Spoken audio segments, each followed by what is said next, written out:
జరిగిన మహానాడు ప్రతినిధుల సభ క్యాడర్లో భవిష్యత్కు బాట వేసిందని సిద్ధవటం మండల తెలుగుదేశం నాయకులు కుప్పాల వెంకట సుబ్బయ్య అన్నారు. మహానాడు వేదిక వద్ద కేటీవీ ప్రతినిధి ముత్యాలపాటి చంద్రశేఖర్తో కుప్పాల వెంకట సుబ్బయ్య చిట్ చాట్. ప్రస్తుతం మనం ఉన్నాము పంచాయతీరాజ్ ఆర్గనైజింగ్ సెక్రటరీ కుప్పాల వెంకట సుబ్బయ్య గారితో మహానాడు గురించి పలు అంశాలు చర్చించుకుందాం. నమస్కారం అన్న. నమస్కారం. కడప గడప మీద మహానాడు ఏర్పాట్లు ఎలా ఉన్నాయి?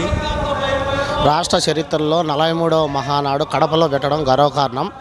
కడప జిల్లాలో ప్రప్రథమంగా మొట్టమొదటిసారిగా కని విని వెరిగిన రీతిలో రాష్ట్రంలో ఎక్కడ ఏ జిల్లాలో పెట్టని విధంగా మహానాడు ఇక్కడ పెట్టడం జరిగింది.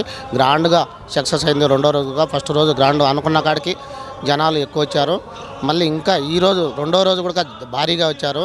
రెండో రోజు అన్న జయంతి ఎన్టీఆర్ జయంతి సందర్భంగా ఘన నివాళులు అర్పించి స్టార్ట్ చేశారు. బాగా భారీగా జరిగింది. రాష్ట్ర ప్రజలకి పలు అంశాలపైన చర్చించారు కదా ఈరోజు. ముఖ్యమైన అంశాలు ఏదన్నా మీరు చెప్తారు? రాష్ట్ర ప్రజలకి ముఖ్యమైన అంశాలు ఉచిత బస్సు సౌకర్యం ఆగస్టు 15, అమ్మఒడి జూన్ 15 తర్వాత వదులుతారు. అదేవిధంగా రైతులకు రైతు నిధి, రైతు భరోసా ఇవన్నీ ఈ జూన్ నెలలో కంప్లీట్ అవుతాయి. ఆగస్టు లోపల 4 పథకాలు కంప్లీట్ అయిపోతాయి.